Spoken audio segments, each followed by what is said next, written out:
Good day traders, Stacey Burke from Stacey Burke Trading, and today we're just going to go over a quick tip on how to recognize potential order flow prior to the London Open. And I'm just looking at the pound USD 1 hour chart, and the pink is the Asian session, the yellow is the London session, and the blue is the New York session. And again, just the first few hours of the London market, the 2 a.m. to 6 a.m. Time frame, and the Asian market is the first 4 hours of the Asian market. So one of the things we look for in that first few hours is, just generally speaking, we want to be able to see if there's been a breakout or a bias prior to the London Open.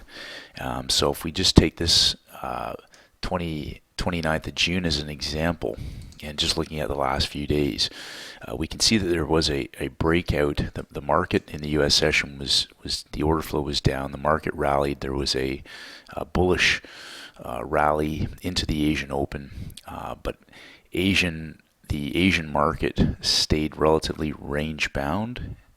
Then it broke out, so we would perceive that to be bearish order flow.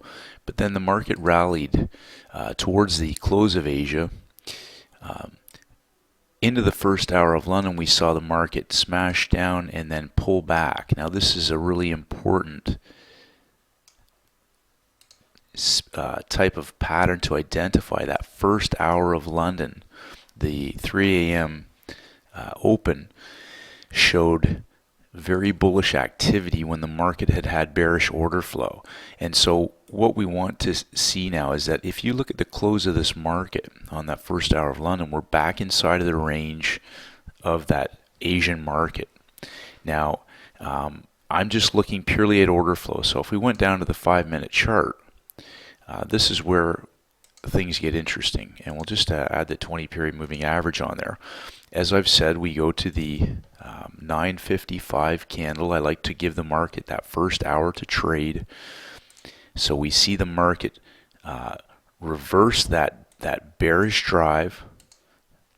The market order flow into the Open of London takes off. We get a pin bar right after the 9:55 at the first candle of the second hour of London. Gives us our perfect entry long back towards that previous high from the Asian market, onside with the EMA, and back towards those highs. So again, just looking at that first few hours of the market to give us an indication possibly of order flow. So we do the next day, we see the sell-off into the end of the U.S. session. We see a sell-off, a breakout occur in that first few hours of Asia. Then the first hour of London, bullish, very bullish activity. So we go to our 9:55 candle again the next day into that second hour, and we see we now have a high in place. We have a 50% level from the Asian market, where the order flow has obviously been reversed in that first hour of London.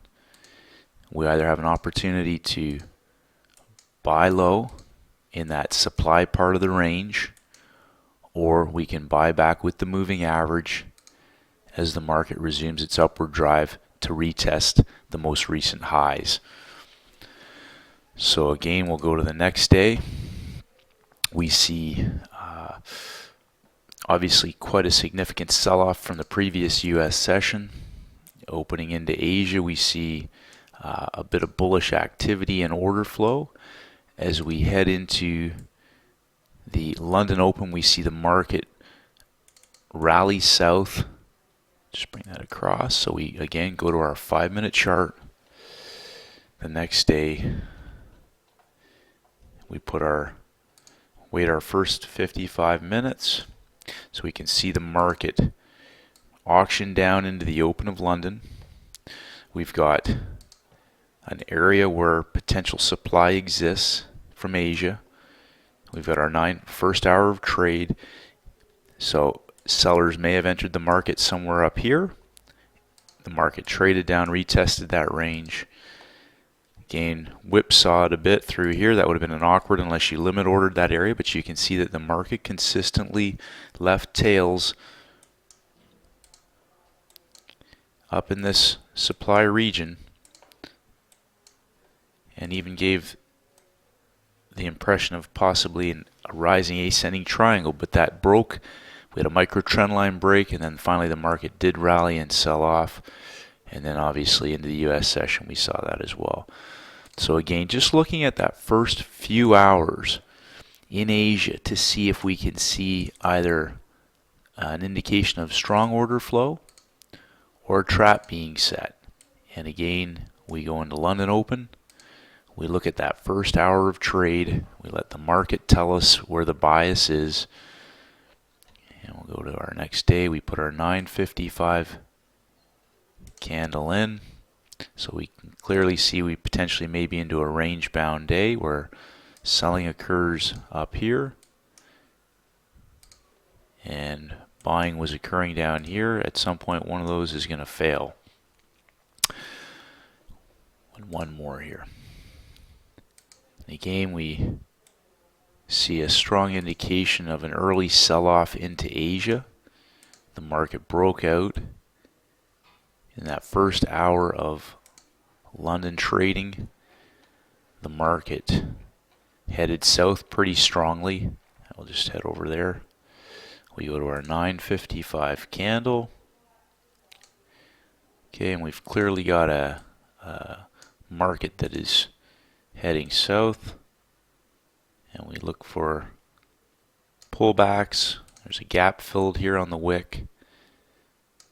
So traders could have hit the gap or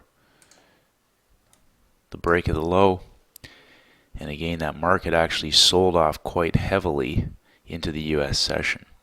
Now we'll talk about the US session in another video, but basically traders try to look at the 1 hour prior to the London Open for any bias or order flow.